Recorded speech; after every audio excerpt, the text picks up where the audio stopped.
Hello guys and welcome to another Baldur's Gate 3 video. Today I'm talking about fighting, and first thing first I want to apologize that my character's portrait's a little bit cut.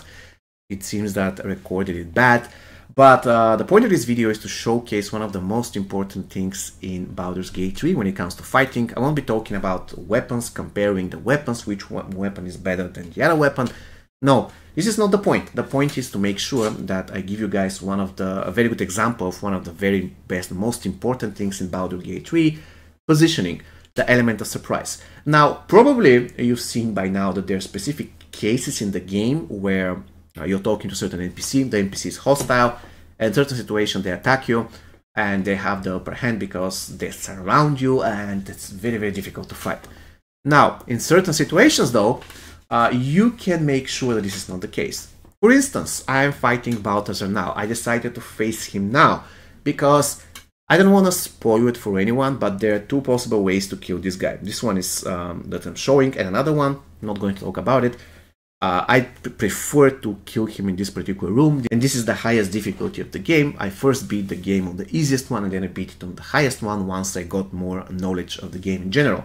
So what I'm going to do now, I'm waiting for this particular moment, because at this particular moment they are all perfectly aligned, and they are all perfectly aligned, which is perfectly fine for me because I have lightning on my wizard that shoots everyone in a line, and I also have a moon spell from my mace. That's a legendary mace that also harms every single creature in a line. So I'm going to attack right now using the element surprise. As you can see, the fight starts and they're perfectly aligned. This is what I want to happen.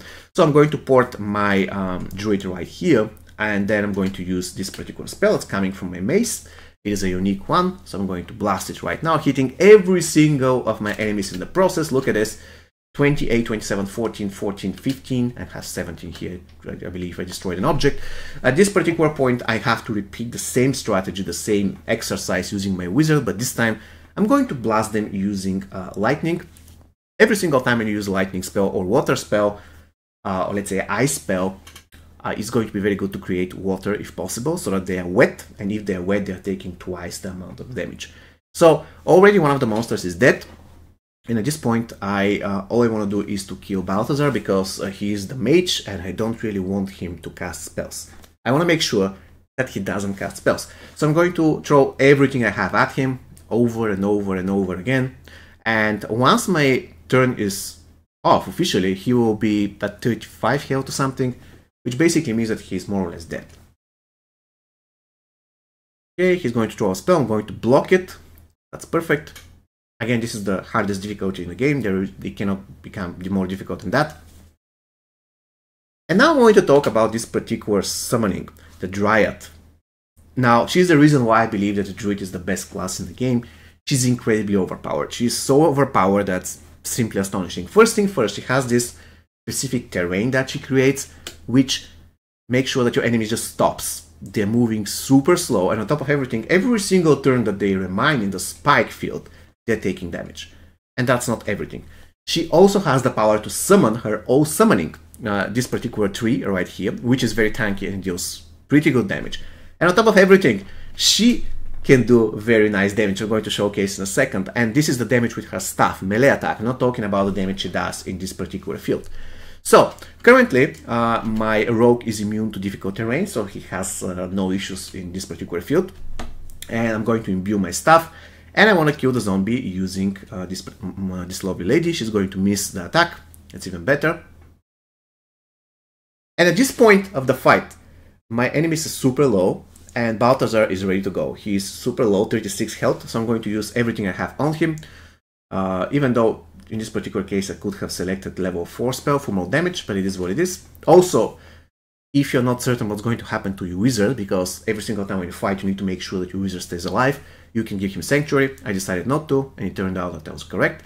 So my summon, the summon of the summon is going to kill this particular ghoul or zombie.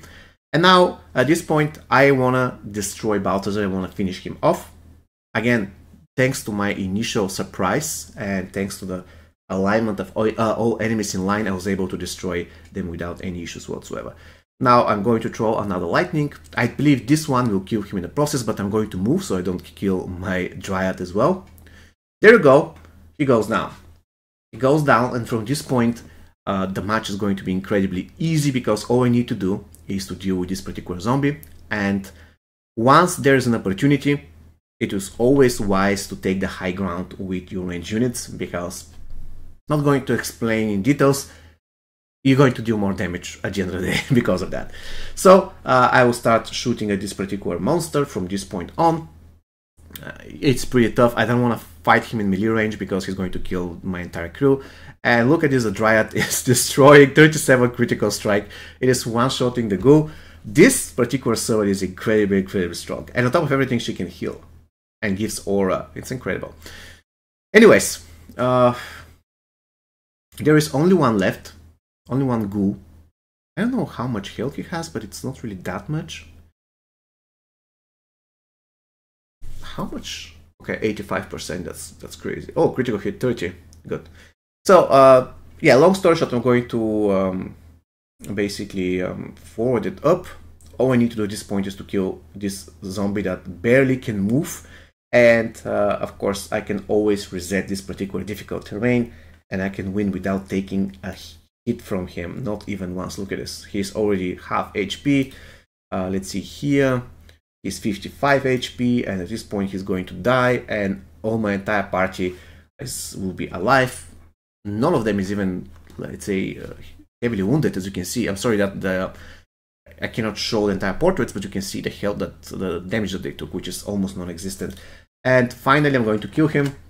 And this is how I defeated this battle without any issues whatsoever on the hardest difficulty, by just taking the initial, let's say, just taking the initiative and waiting for the perfect aligning of my enemies. And once I had that, it was a piece of cake. See you next time, guys. Take care.